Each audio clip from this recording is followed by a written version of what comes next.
Bismillahirrahmanirrahim. Alhamdulillahirabbil alamin. Wassalatu wassalamu ala asyrafil mursalin wa ala alihi wa sahbihi ajma'in. Subhanaka la ilma lana illa ma 'allamtana innaka antal alimul hakim. Rabbi shrah li sadri wa yassir li amri wa hlul 'uqdatam min lisani yafqahu qawli. Rabbi yassir wa la tu'assir wa tammim bil khair. Amma ba'd. Assalamualaikum warahmatullahi wabarakatuh. Jemaah yang saya kasih sekalian, marilah sama-sama kita mengaturkan rasa syukur kepada Allah kerana pada malam yang cukup indah dan cukup baik pada malam ini, kita masih lagi diberikan suatu kesempatan oleh Allah Subhanahu Wa Taala untuk sama-sama kita dapat menunaikan salat fardu maghrib secara berjemaah. Dan insya-Allah kita akan menyambut balik pengajian kita pada bulan yang sudah dalam membahaskan ataupun membicarakan mengenai satu kitab yang disebut sebagai Ihfadillah Yahfadka. Kitab yang disebut sebagai kamu jagalah Allah, nescaya Allah akan jaga kamu dalam kehidupan kamu. Dan kita sudah masuk pada bab yang kedua. Bab yang kedua ini adalah dalam membicarakan mengenai sifat-sifat di kalangan manusia yang beruntun dan berjaya dalam kehidupan. Dan jemaah yang saya kesedar, saya nak ingatkan balik pada diri saya dan semua jemaah sekalian. Dua ayat yang pertama yang kita belajar pada minggu yang pada bulan yang sudah, yang mengenai dalam cerita yang Allah SWT ceritakan lebih awal lagi bagaimana dalam surah Al-Baqarah.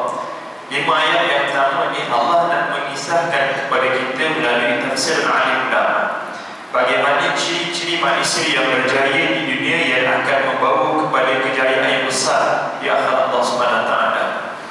Rasulullah SAW dalam banyak-banyak ucapan Rasulullah, di antaranya Rasulullah SAW menyebut, antara kita kata Rasulullah, innamal a'malu bil khawatim, sesungguhnya amalan itu akan dinilai ataupun dikira di sisi Allah SWT itu adalah apabila seseorang manusia itu berada di penghujung usianya ataupun hari yang terakhir dia berada di dunia, dimatikan oleh Allah SWT, dia melakukan amal saleh, itulah golongan yang berjaya untuk mendapat iaitu yang disebut oleh Nabi sallallahu alaihi wasallam, innamal a'malu bil khawatim, sesungguhnya sesuatu amalan-amalan ini dinilai pada penghujung hidup kamu ini, dia mesti melalui jalan-jalan, mesti melalui yang disebut sebagai jalan-jalan yang telah dilakukan di kalangan salafus salih, dilakukan oleh ashabi Rasulullah sallallahu alaihi wasallam.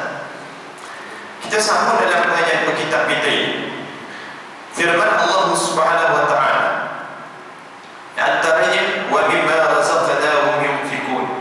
Ayat yang ketiga dalam surah Al-Baqarah, Allah mulakan alif lam mim, dzalikal kitabu la raiba fihi hudan lil muttaqin. Yang kita dah belajar, dzalikal kitabu la raiba fihi hudan lil muttaqin alladzina yu'minuna bil ghaibi wa yuqimuna as-shalah wa mimma razaqnahum yunfikun. Ayat yang ketiga Allah sebut, ini saya nak sebut seringkas, panjang tak kita belajar, iaitu antara golongan yang berjaya adalah dia beriman kepada perkara ghaib ataupun perkara sam'iyah, alladzina yu'minuna bil ghaib wa yuqimuna as-salat. Kesan daripada beriman kepada perkara ghaib ataupun perkara sam'iyah, perkara yang tak nampak dengan panca indera ataupun mata manusia itu sendiri, adalah dia akan membawa kepada wa yuqimuna as-salat. Kemudian kesan yang seterusnya Allah ceritakan dalam surah Al-Baqarah, ciri-ciri antara tanda-tanda sifat manusia ini adalah wa mimma razaqnahum yunfikun, membelanjakan sebahagian harta yang Allah SWT berikan kepada, dan mereka menafkahkan sebahagian rezeki yang kami anugerahkan kepada mereka. Makna secara umum yang Allah cinta antaranya adalah golongan yang berjaya di sisi Allah SWT. Benar dalam satu kita kata Rasulullah sallallahu alaihi wasallam,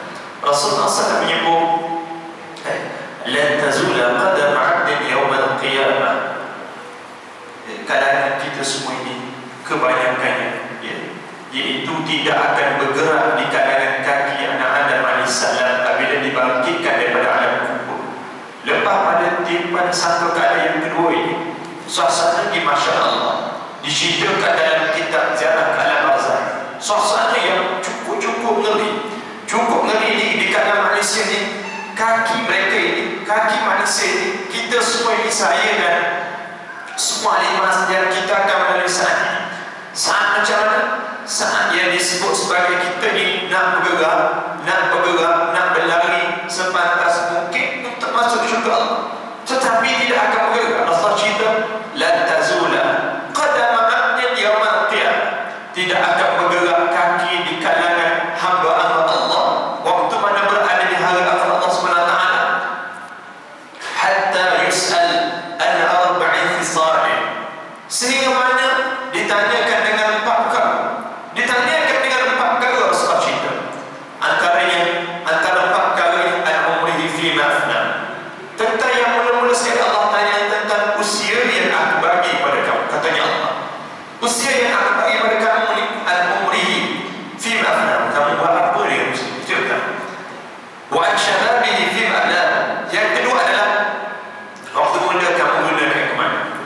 Yang ketiga, yang keempat, yang tajuk kita belajar, iaitu ciri-ciri manusia berjaya di dunia dan membawa kejayaan besar di akhirat Allah Subhanahu wa taala adalah wa mimma razaqnahum yunfiqun. Yang Rasulullah sallallahu alaihi wasallam ceritakan juga, iaitu ketika mana terdengar di kalangan penduduk yang berada di Masya Allah.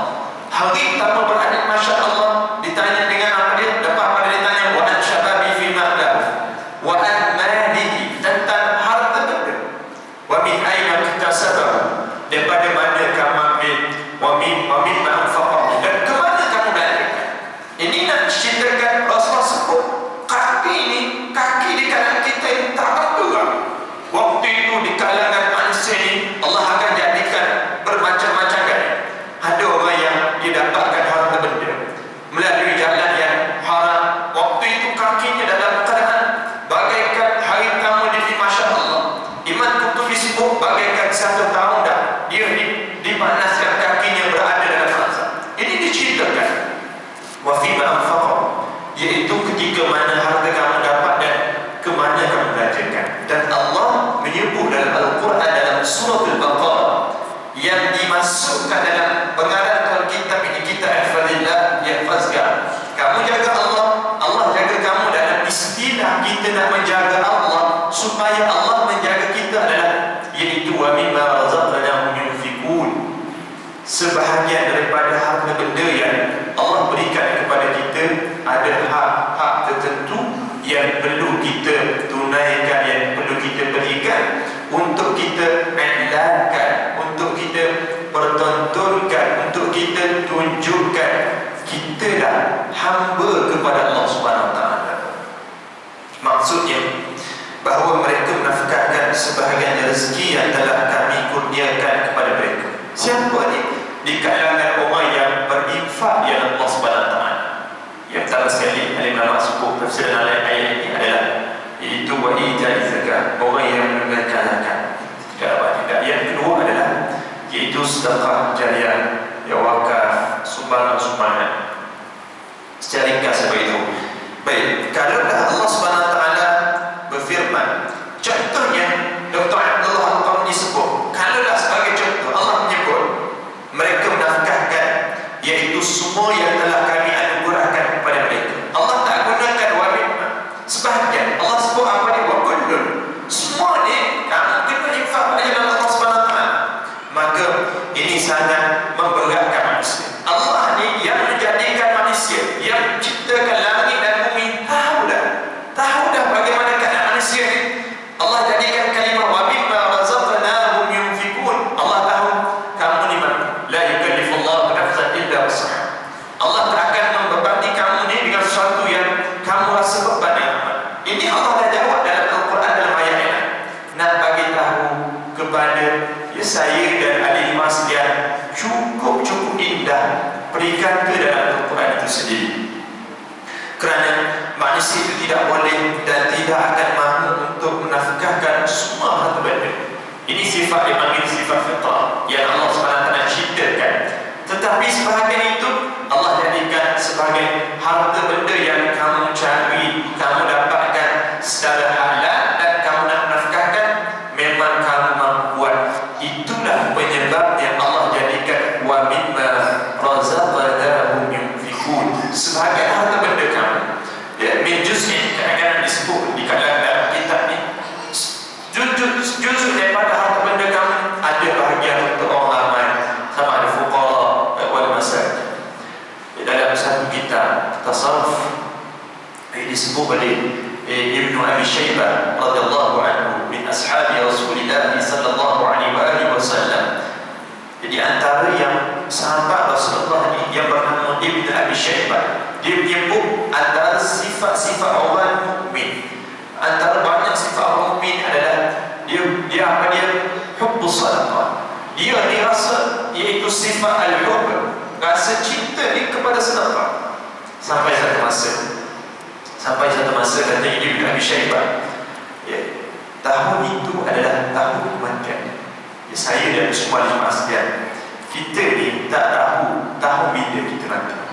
Kalau dah orang sedia alam tahu, sebagai contoh rumah nombor 56 tahun 2020, masuk tahun 2020 ni semua ahli keluarga kita bersiap petang malam, pagi petang malam kita duduk di masjid. Sebab hari kita mati, memang masjid di ataupun surah Al-Ihsan dia kena buat 14 tingkat lah sana cerita. Kalau tahun itu tahun kematian, tahun itu tahun kamu mati, kata Ibnu Abi Syaibah. Kemudian bulan itu bulan kamu mati, orang tak tahu. Dalam banyak-banyak bulan dengan kita tak tahu kita mati bila. Kemudian yang ketiga disebut minggu itu minggu kamu mati. Kemudian sampailah kepada al-yaum, hari itu hari kamu mati, apabila kamu ada sifat hubbus sadaqah, mengambil intibati, mengambil nasihat daripada ayat Al-Quran wa mimma razaqnahum yunfikun. Waktu mana hari kamu mati itu, ia bermula dengan disebut tahun, bulan, minggu, sampailah kepada yang keempat hari, ketika mana datang malaikat balik maut. Waktu mana datang malaikat balik maut ni memang nak ambil kamu. Waktu itu Allah akan jadikan kematian padanya dalam keadaan yang cukup indah pada orang yang hubbus sadaqah. Ini nak sebut bagaimana keindahannya dia mati dalam keadaan mukmin. Bagaimana lagi orang yang bersifat sebaliknya, iaitu itu disebutnya ataupun karihal sadaqah, dia ni benci sedekah. Dia bertentangan dengan ayat yang kita belajar dalam ayat yang ketiga surah Al-Baqarah wa mimma razaqnahum yunfikun. Dia bertentangan bagaimana, iaitu disebut dalam kitab adalah karihal sadaqah. Dia benci pada sedekah. Dia dengar orang ni, dia tahu orang walaupun dia tak nak memberikan, dia pergi.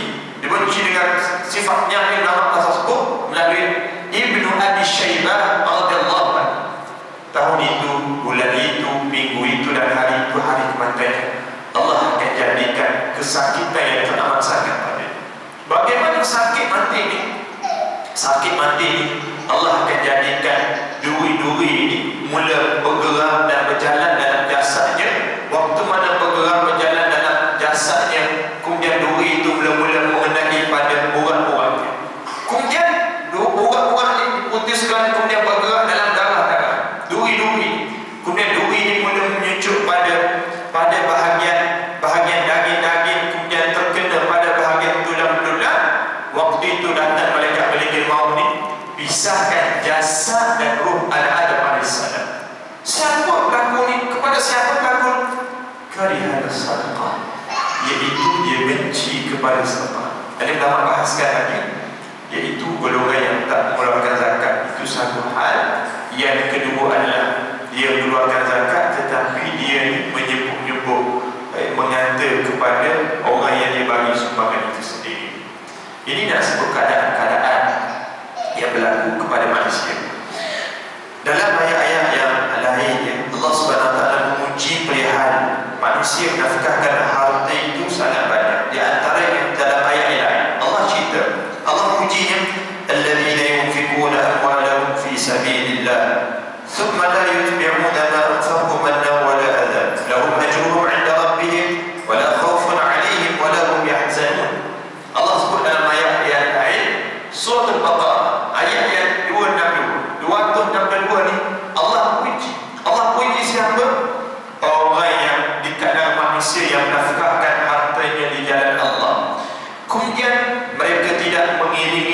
apa yang dinafkahkannya itu dengan menyebut-nyebut pemberiannya dan tidak menyakiti perasaan si penerima, mereka memperolehi pahala di sisi Allah Subhanahu Wa Taala. Tidak ada kekhawatiran terhadap mereka dan tidak pula mereka ini iaitu rasa sedih waktu mana mereka memberikan sumbangan. Ini nak sebutnya waktu mana sebagai contoh seorang bagi sumbangan. Bagi sumbangan ni bagi kita, ya bagi. Kemudian waktu mana bagi, kamu ni malah bekerja, ambillah duit bagi contoh. Kamu ni duduk saja kamu, ataupun kamu ni menjadi peminta sedekah. Kata-kata dia bagi kat sumbangan, dia bagi, tetapi menyakiti si penerima. Dia bukan di kalangan yang dipuji oleh Allah Subhanahu Wa Taala. Ini antara pujian dan ingatan Allah Subhanahu Wa Taala. Ayat yang disebut di kalangan ulama itu ayat tabsyir wa tanzil. Itu Allah nak gembirakan golongan yang dia bagi sumbangan, dia tak mungkin, dia tak mengejek. Dan sebagai tanzil juga, sebagai ingatan, kamu bagi sumbangan, kamu jangan kamu mengejek, mengeji dan sebagainya. Allah sebut dalam ayat yang lain, dalam surah As-Salam ayat yang ke-39, wa ma anfaqtum min syai'in fa huwa yukhlifu wa huwa khairur raziqin. Dan barang apa sahaja yang kamu nafkahkan, apa-apa yang kamu belanjakan pada jalan Allah, maka Allah akan menggantikannya dan dialah memberi rezeki yang sebaik-baik. Kita bagi sumbangan ni, apa-apa kita bagi, Allah akan ganti balik. Nak sampai kepada tahap keyakinan ni, nampak ayat. Sebab itulah dalam ayat yang ketiga Allah mulakan alladzina yu'minuna bil ghaib, dia menibahkan perkara yang ghaib. Kita bagi kemana? Pada kita sebagai contoh ada duit dalam poket kita RM10, RM20 kita bagi sumbangan. Hampir, ya. Tetapi nak sampai keyakinan Allah akan ganti balik. Nak sampai tahap ni kita rasa derma kita bagi ni kan Allah akan ganti balik. Kita yakin Allah akan ganti balik. Nak sampai tahap itu payah. Ini nak sebutnya bagaimana kaedah susunan gaya bahasa ayat Al-Quran yang Allah cerita dalam surah As-Salam. Allah nak ajar pada kita ni, kamu memberi pada manusia, kamu akan diberikan oleh Allah SWT. Ini gaya bahasa yang Allah nak terapkan dalam Al-Quran. Kemudian Allah cerita lagi dalam ayat surah Al-Furqan, Allah nak puji di kalangan orang yang berinfak. Walladzina idza anfaqu lam yusrifu wa lam yaqturu wa kana baina dhalika qawama. Dan manusia yang apabila membelanjakan harta benda, di kalangan manusia ni apabila dia membelanjakan harta benda ni, mereka tidak berlebihan. Kamu nak terima, ni ayat Allah SWT sebut, dia mereka lam yusrifu, kamu ni tak berlebihan, dan tidak pula walam yaqturu, dan kamu tidak pula kikir, dan adalah pembelanjaan itu di tengah-tengah di antara sepikir. Kita nak belanja kan, kita nak bagi terima, kita ada duit dalam bank kita, dalam wallet kita ataupun dalam kita ni ada berapa seribu sebagai contoh. Kita tengok tamu terima lalu, malam ni mandangkan kelas buat mimbar razaqnahum yunfiqun, ambil 900 tu bagi. Dalam perjalanan balik rumah nak beli makanan rumah dan sebagainya, pakaian ataupun nak beli apa-apa lah, sampai mereka kena buat. Ini bukan kaedah ni. Lam yusrif wa la yaqtur. Kamu ni kena ada pertimbangan di antara ketengah-tengah. Kamu bagi, jangan sampai mereka membawa kepada kamu meminta-minta. Ini kaedah agama. Cuma jangan ada kikir ataupun bakhil. Dan waktu turun ayat ini, Alif dalam setengah bagi tahu Rasulullah SAW ajak pada sahabat-sahabat satu kalimah doa yang selalu kita baca dalam surah. Ya Allah, inni a'udzubika minal hammi wal hazan, wa a'udzubika minal ajzi wal kasal, wa a'udzubika minal jubni wal bukhl.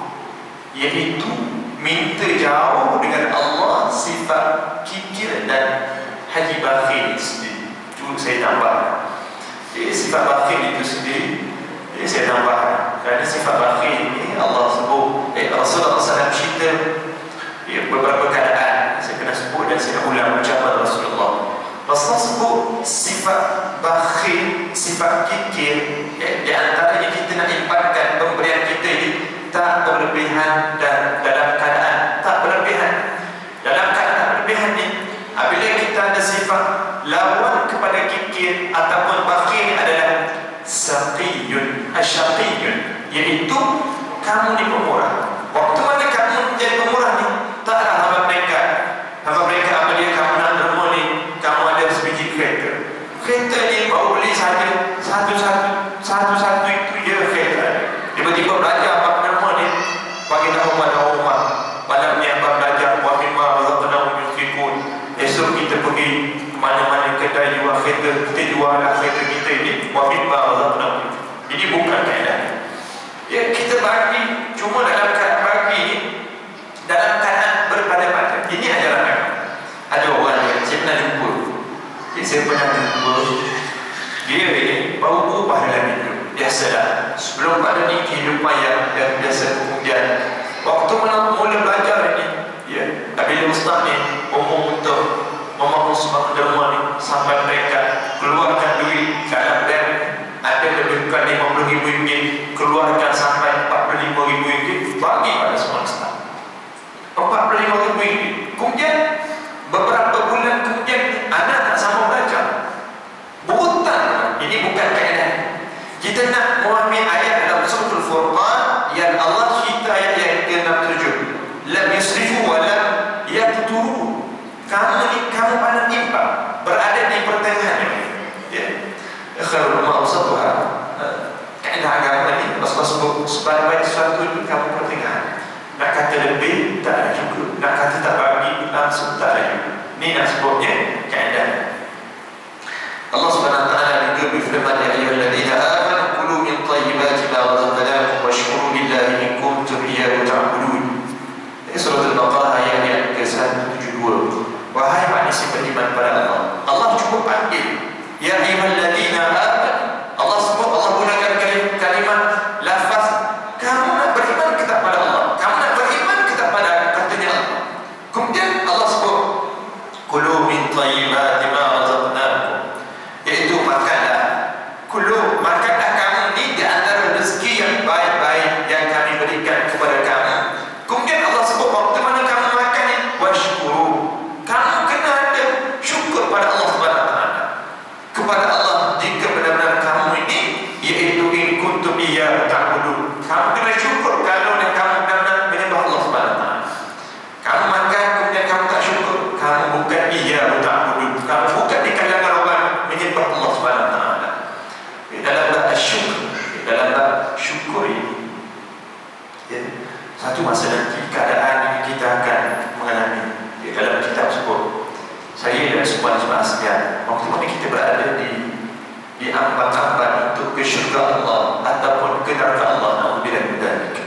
Waktu itu pintu-pintu syurga Allah, ya, babul jannah, ya, min abwabil jannah, di antara pintu-pintu syurga Allah Subhanahu wa taala, kedengaran suara mereka.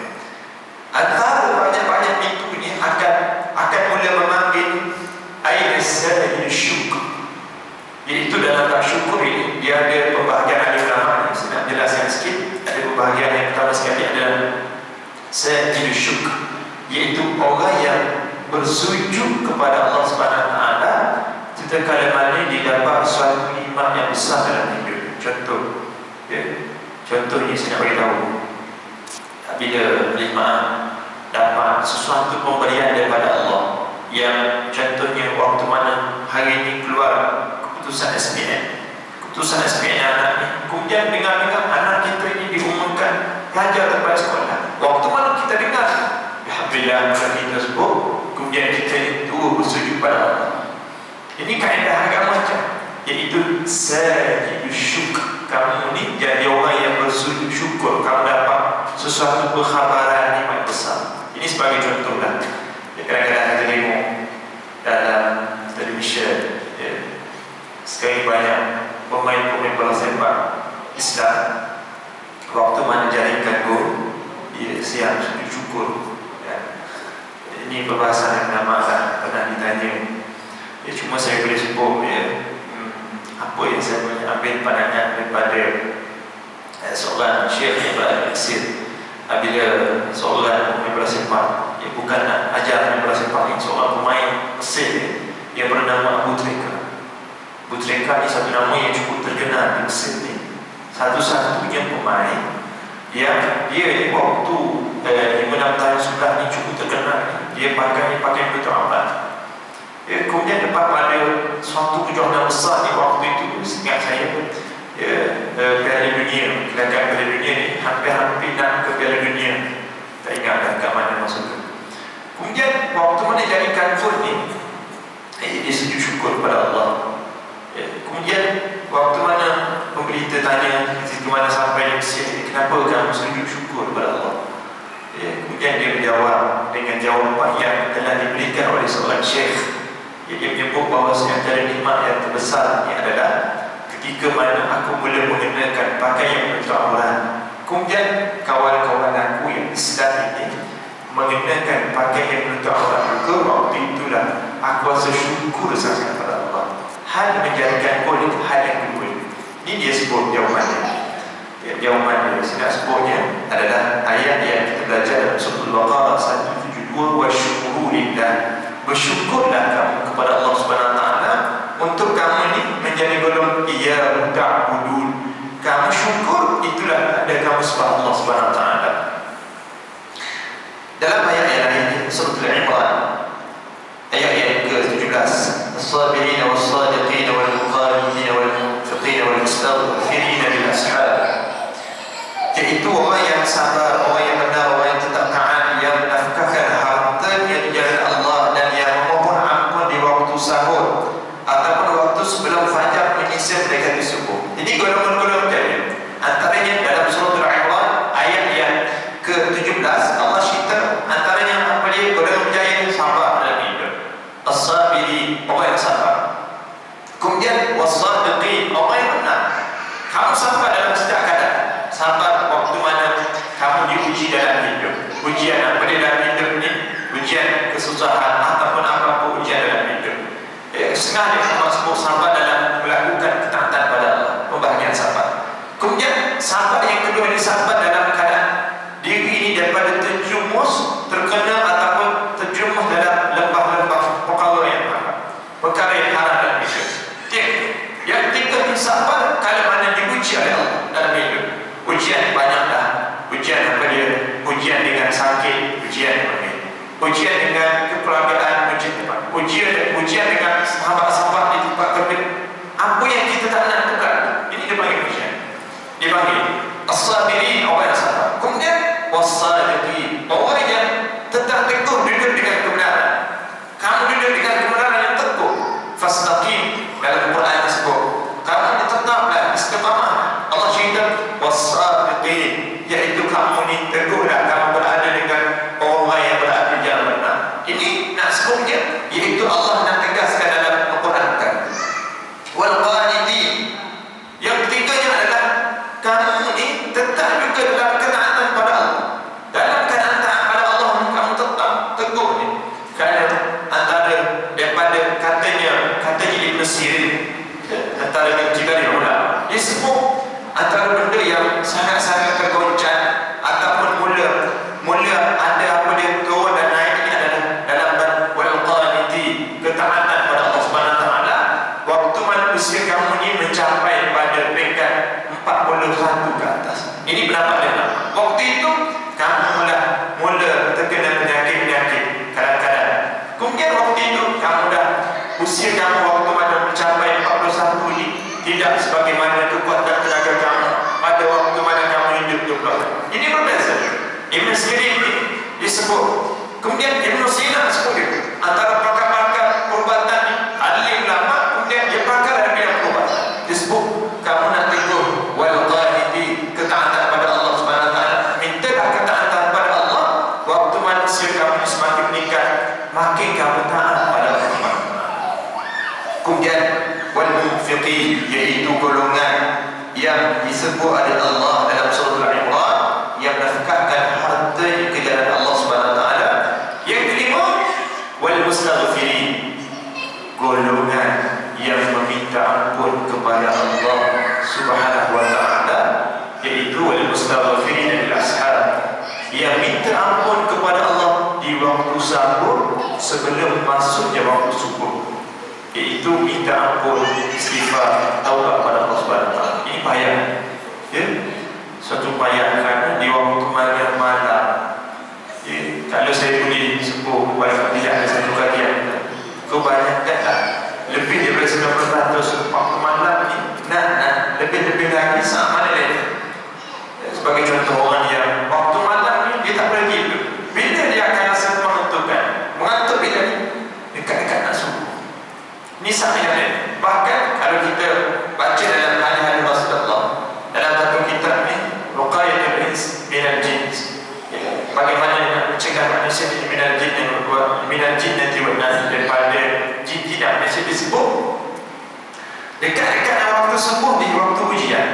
Waktu ujian, kalau kamu ni lena dah tidur makin lena, kalau kamu tidak tidur dalam wudu, kamu tak tidur dalam keadaan ada wudu ataupun ada air sembahyang, waktu itu kamu mula nak dikejutkan di kanan syaitan ni, mula dah menyebut pada kamu ni, iaitu tidurlah wahai anak Adam, tidurlah wahai anak Adam, makin dah tidur.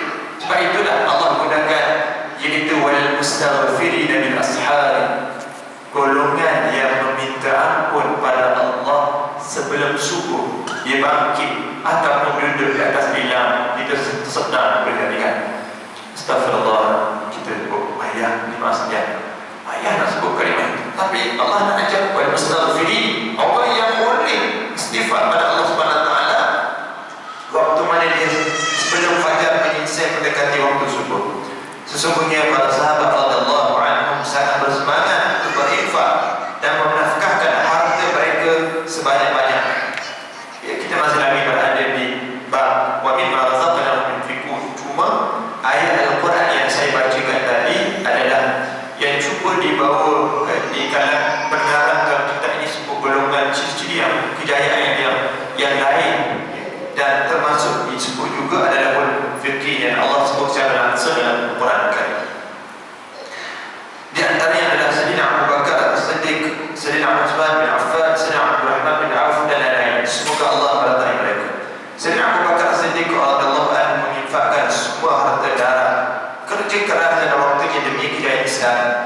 Maka Allah Subhanahu Wa Taala membalasnya. Bagaimana Allah membalasnya? Dengan menjadikannya sebagai sahabat yang paling mulia dan paling agung setelah para nabi dan para rasul. Kalau kita baca dalam satu kitab bagaimana kemuliaan Sayyidina Abu Bakar As-Siddiq, nak dapat gelaran As-Siddiq ini benar ni bukan yang mudah, bukan yang mudah.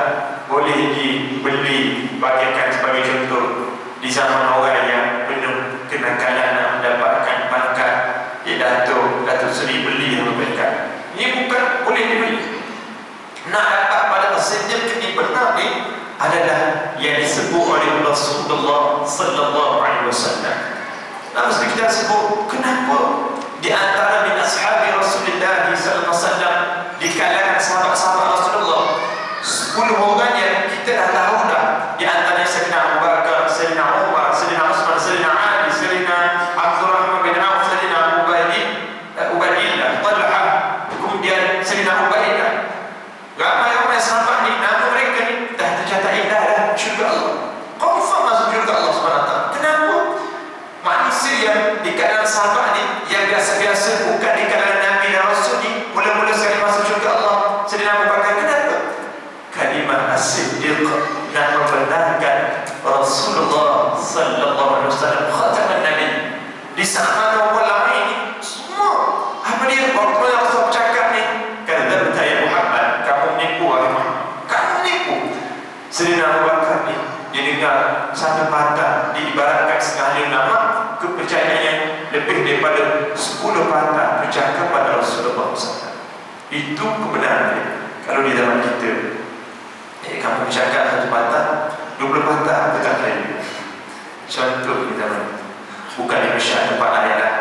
Nak sebut gaya-gaya itu tidak ada pimpinan dalam sebuah daulah ni. Saya nak ceritakan sebab utamanya dia antara manusia biasa ya. Cuma yang title bukan di kalangan Nabi dan Rasul yang mula-mula sekali masuk syurga Allah ni kerana Siddiq, benar. Kemudian begitu juga dah dengan Sayyidina Utsman bin Affan. Pengarang kita ini cuba nak bawakan contoh contoh-contoh kehidupan iaitu min ashabi Rasulillah sallallahu alaihi wasallam. Bagaimana mereka hidup? Sayyidina Uthman bin Affan dia menggali perigi, kemudian satu hari ini dia gali perigi Raumah ni untuk kepentingan kaum muslimin. Maka Allah membalasnya dengan memberi minum daripada air mata air sasabi di syurga Allah. Dan juga dia membekali para prajurit Islam ketika dalam Ghazwatul Tabuk, dalam peperangan Tabuk. Maka Rasulullah SAW berkata kepadanya, Uthman tidak akan menderita kerugian untuk selamanya setelah perbuatan ini. Sayyidina Uthman namanya menjadi kemuncak dalam sejarah Islam. Sejarah Islam bincang di mana kemuncaknya nama Sayyidina Uthman. Waktu mana dalam Ghazwatul Tabuk, dalam peperangan Tabuk, waktu mana Rasulullah diumum, sahabat-sahabat kita ini akan menghadapi peperangan Tabuk. Waktu itu Sayyidina Abu Bakar dah banyak teman belanja, dah banyak datang Sayyidina Uthman, datang dalam keadaan dia mula sebut pada Rasulullah 940 ekor untuk aku infakkan pada Ghazwatul Tabuk. Rasulullah terkejut. Rasulullah waktu mana dia dengar sebelum pada ni Sayyidina Abu Bakar pernah infakkan lebih daripada itu. Ya Rasulullah, aku tambah lagi 60 ekor kuda untuk aku cukupkan 1000 ekor, iaitu yang disebut sebagai haiwan untuk aku infakkan pada jalan Allah SWT. Waktu mana Rasulullah dengar 1000 ekor ni, kamu tak akan fakir selamanya di dalam sampai mereka hatta fil jannah, dalam syurga Allah SWT. Rasulullah punya khusus dalam peperangan Tabuk. Satu ketika dalam nak menghadapi Ghazwat Tabuk ni, peperangan Tabuk ni, waktu itu dikatakan orang Islam ni sukar nak dapat air. Waktu mana sukar nak dapat air, ya, Sayyidina Uthman bin Affan radhiyallahu anhu dia gali telaga berdekatan dengan rumahnya, keluar air, diminum, kemudian dia dapat orang lain berwudu. Rasulullah puji lagi, kamu akan dapat minum air daripada salsabilah, daripada syurga Allah SWT. Duduk dalam musim kemarau di Kelantan, saya nak cerita. Pernah apabila musim kemarau yang cukup panjang tanpa peringkat, tanah yang berada di sawah-sawah padi kering kotak. Kemudian air ini, kebetulan air sungai kering tanpa peringkat. Kemudian anak hidup dalam suasana kampung yang kita hidup dalam keadaan minum, mandi, air perigi. Perigi. Waktu mana perigi yang dah digali di kalangan datuk nenek terdahulunya, mula-mula sekali 40 kaki terdalam. Kemudian waktu mana satu masa ini kering ikan air, mata air dah tak keluar, gali lagi sampai mereka 10 kaki. Ada sedikit mata air, kemudian kering lagi sampai mereka ada setengah tempat ni masyarakat gali ni 60 kaki lebih. Waktu mana duduk dalam perigi di bawah ni, gali menggunakan cangkul ni kan lemah, tak ada oksigen dalam mereka. Allah waktu itu kan mandi pun 3-4 hari sana. Ada ingat lagi beberapa tahun yang sudah di zaman sekolah rendah. Ni nak ceritanya waktu mana kita tengok tanah ni kan kering kotak, lembu-lembu ni tak ada, lembu kurus. Kenapa? Rumput-rumput. Waktu mana duduk di sawah-sawah, di tepi padang-padang dan sebagainya, warna daripada warna hijau menjadi warna koko. Ini nak sebutnya iaitu musim kemarau.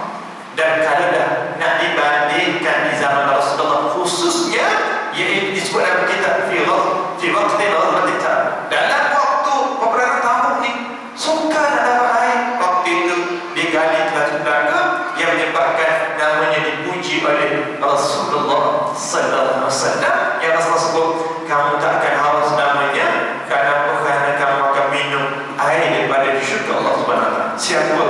Siapa di situ tak lain tak bukan itu Uthman bin Affan, Sayyidina Uthman bin Affan radhiyallahu anhu. Ini antara sifat-sifat yang ada padanya, iaitu wa mimma razaqnahum yunfiqun. Sedangkan itu Sayyidina Uthman. Sedangkan Abdurrahman bin Auf radhiyallahu anhu, dia telah menginfakkan 700 unta dalam satu masa sahaja, lengkap dengan perlengkapan dan makanan untuk jihad fi sabilillah, pada jalan Allah Subhanahu wa taala. Saat mereka diminta memenuhi keperluan, mereka tidak menebangi tanah dengan kayu kerana tidak suka, tetapi wajah mereka berseri sehingga kau melihatnya dalam keadaan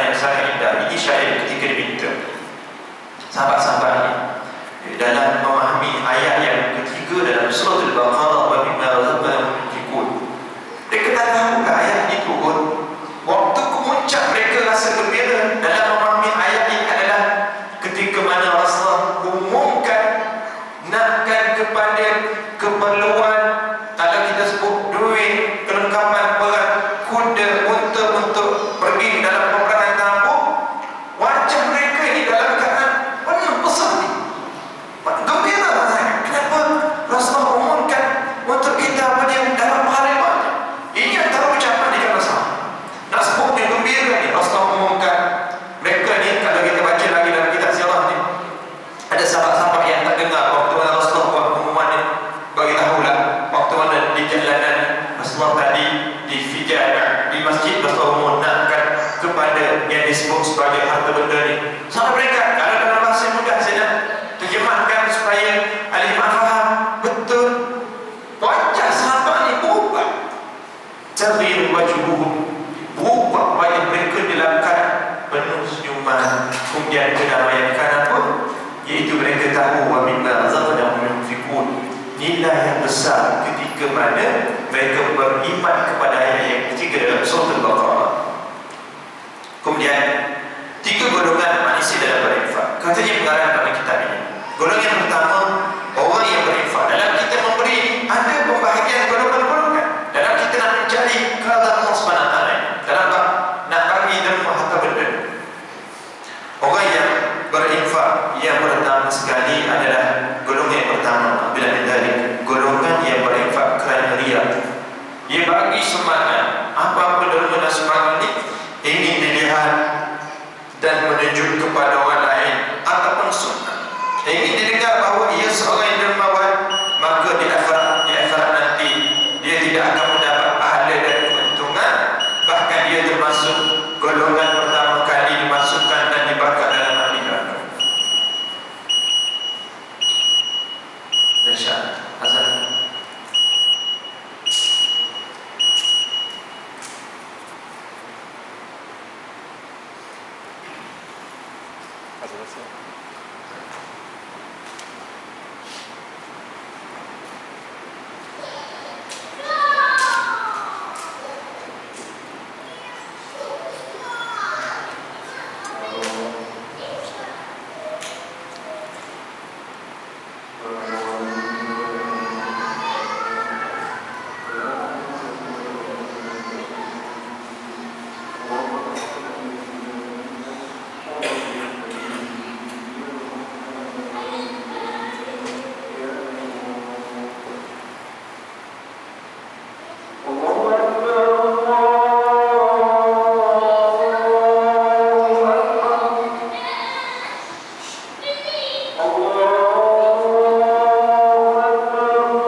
golongan pertama adalah dia berinfak kerana riya, hina, sumbangannya, dermanya, infaknya.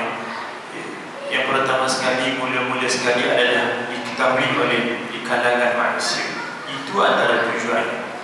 Kemudian antaranya adalah sum'ah. Dia ingin didengar bahawa dia seorang yang dermawan. Dia nak waktu mana dia menyumbang, dia beri sumbangan ini adalah biar orang bercakap. Ini tujuannya. Jadi bagi sumbangan dia bagi, tak kira lah berapa jumlah-jumlah. Dia nak apa dia, kalau di zaman fitnah sekarang ini, siap buat grup, WhatsApp dan sebagainya, supaya orang ni angkat namanya, supaya jadi apa dia, jadi bos tu, bos ni, ramai bagus sekali. Jadi kita kena ingat, pernah satu ketika Abu Hurairah radhiyallahu anhu, waktu mana dia duduk dengan Rasulullah di kota Madinah. Abu Hurairah ni adalah sahabat yang hampir dengan Rasulullah, sempat hidup dengan Rasulullah sekejap walaupun 3 tahun, tetapi pada waktu pagi, petang, malam, bahkan kehidupannya selama 30 tahun ni dengan Rasulullah SAW. Satu hari ini Rasulullah sebut kepada Sayyidina Abu Hurairah radhiyallahu anhu ni satu tadzir, satu ingatan yang besar. Rasulullah cerita, aku nak bagi tahu kepada kamu ni, waktu mana aku bagi tahu pada kamu ni akan muncul golongan-golongan ini. Apa dia? Abu Hurairah tanya, "Wa madza ya Rasulullah?" Apa dia Rasulullah? Rasulullah sebut, waktu mana kamu hidup ni, ketika mana berada di akhirat Allah SWT nanti, ada golongan yang dia ni bawa amal yang cukup banyak di hadapan Allah. Kemudian dia tanya lagi, "Wa madza ya Rasulullah?" Apa dia ya Rasulullah? Waktu mana Allah tanya padanya, di antara banyak-banyak amalan kamu di dunia ni, apa yang paling baik kamu rasa? Allah tanya padanya, waktu mana kamu hidup ni, apa amalan kamu? Kemudian waktu mana berhadapan Allah ni, dia berhimpun pada Allah. Dia sebut, "Ya Allah, di dunia dahulu kala, ya Allah, akulah orang yang paling banyak yang menderma di jalan kamu, ya Allah." Dia pula menyebut. Kemudian dia sebut lagi, "Ya Allah, semua harta benda aku ni, ya Allah, aku belanjakan pada jalan kamu." Dia pula sebut pada Allah. Dia pula sebut hartanya banyak pada jalan Allah. Waktu itu Allah sebut secara tunai. Bahasa saya sebut tambah secara tunai, "Kadzabta wa kadzabta udkhul finnar." Kamu menipu dan kamu menipu, masuklah kamu ni, berhapus kamu dalam neraka Allah SWT. Waktu mana diceritakan kepada Abu Hurairah ni, Abu Hurairah balik ni, ketika mana yang syifirah, iaitu ketika mana berjalan di bumi ni, ketika mana berjalan ni, dia telah berjumpa dengan salah seorang sahabat yang lain. Dia bernama siapa? Sayyidina Uqbah radhiyallahu anhu. Waktu mana jumpa Sayyidina Uqbah ni, tadi aku tengok kamu ni sedang duduk dengan Rasulullah. Apa yang disebut oleh Rasulullah SAW? Kamu kena cerita kepada aku, wahai Abu Hurairah. Waktu mana Sayyidina Uqbah tanya ni, dia baru nak cakap ni, dia terpensang. Sayyidina Abu Hurairah radhiyallahu anhu. Kemudian Sayyidina Uqbah ni kejutkan balik. Waktu bangun balik nak ceritakan, pensang lagi kali itu. Dikejutkan kali ketiga.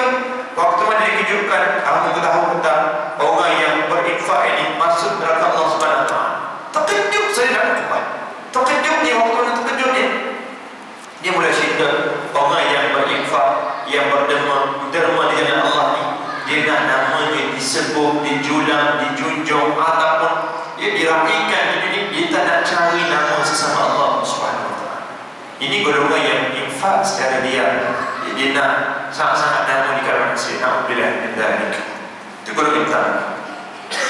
Golongan yang kedua adalah orang yang berinfak kerana malu, maka dia akan memperoleh pahala dan ganjaran. Dan biasanya sikap seperti ini adalah sikap kebanyakan orang dan sudah menjadi suatu kebiasaan. Golongan yang kedua ini yang disebut dalam kaedah agama adalah golongan adil, golongan yang biasa-biasa, infak. Kadang-kadang ada kesedaran, kadang-kadang tak ada, dia rasa malu dalam hidupnya, dia infak, dia nampak tujuan pahala, dia dapat pahala. Ini golongan kedua yang disebut oleh ulama, bahasanya adalah ini golongan yang iaitu wasatiyah, atau golongan pertengahan dalam berinfak. Dalam tadi kita baca ada pun golongan ketiga adalah orang yang berinfak kerana sebuah misi. Dia tahu tujuan infak dia, kemudian kerana niat dan keikhlasan, maka golongan inilah golongan yang akan memperoleh pahala dan betul-betul menjadi hamba kepada Allah SWT. Yang Rasulullah SAW puji golongan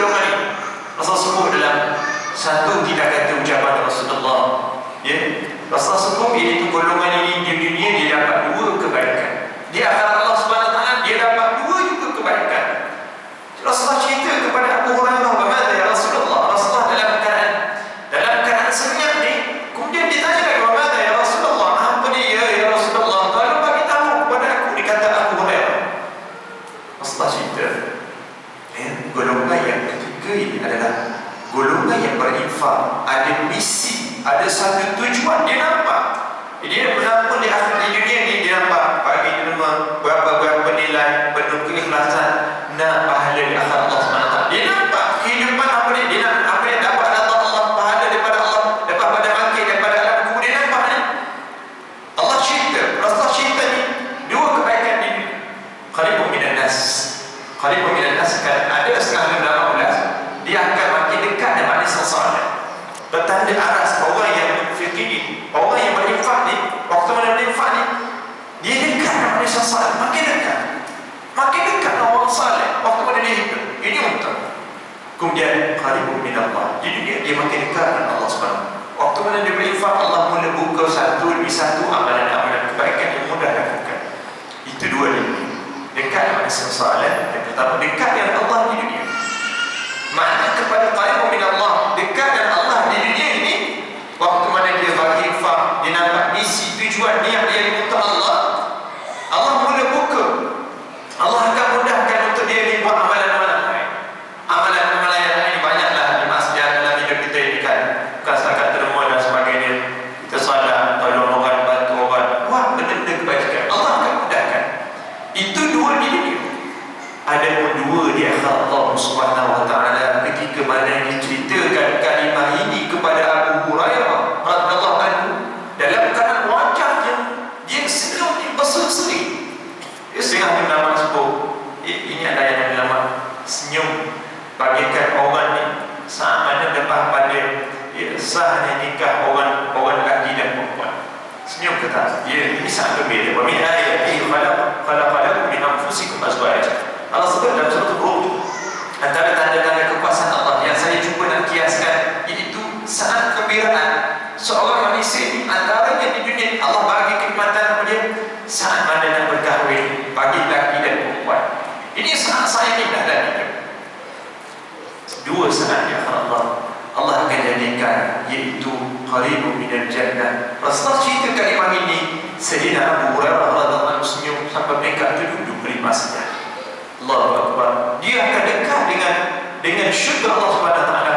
Dan kalimah yang keempat, Rasulullah cerita dapat di akhirat Allah, dua dapat di dunia yang saya sebut, dekat dengan saleh, dekat dengan Allah di dunia. Dan yang ketiga, dia dekat dengan syurga Allah. Yang keempat, dia dapat dua kebaikan di akhirat Allah adalah ba'idun minan nari, dia akan jauh dengan neraka Allah Subhanahu Wa Taala. Tersenyum Sayyidina Abu Hurairah. Ada setengah alim sebut, dia peluk Rasulullah sallallahu alaihi wasallam. Nak sebutnya kita berinfak, berderma, apapun wakaf sumbangan kita bagi ini, kita jadi golongan yang ketiga. Derma kita walaupun sedikit, infak kita walaupun sedikit, mudah-mudahan berterusan kita nampak misi kita, tujuan kita adalah untuk kita ambil balik ketika mana berada di akhirat Allah. Bagaimana ambil balik ini saya sebut adalah kita nak Allah redhakan kita kutip pahala di waktu mana kita nak nama kita tercatat di pintu syurga Allah Subhanahu Wa Taala. Aku qali hadza wa astaghfirullahalazim li wa lakum. Assalamualaikum warahmatullahi wabarakatuh. Bismillahirrahmanirrahim. Alhamdulillahirabbil alamin. Wassalatu wassalamu ala asyrafil mursalin wa ala alihi wa sahbihi ajma'in. Allahumma shrah lana sadrana wa hasin akhlaqana wa saddana marada. Allahumma arzuqna al-fahma wal 'ilma wal hikmata wal 'aql. وافتح علينا من خزائن رحمتك يا ارحم الراحمين. اللهم انصر الاسلام والمسلمين. اللهم انصر المجاهدين والمستضعفين في فلسطين وفي غزه وفي سوريا وفي حلب وفي مصر وفي ماليزيا وفي روحية وفي برما وفي عرقل وفي كل مكان وفي كل زمان. اللهم ربنا آتنا في الدنيا حسنة وفي الآخرة حسنة وقنا عذاب النار. وصلى الله على سيدنا محمد. الحمد لله رب العالمين. Alhamdulillah. Terima kasih kepada Ustaz Syukri. Sekali lagi pengumuman InsyaAllah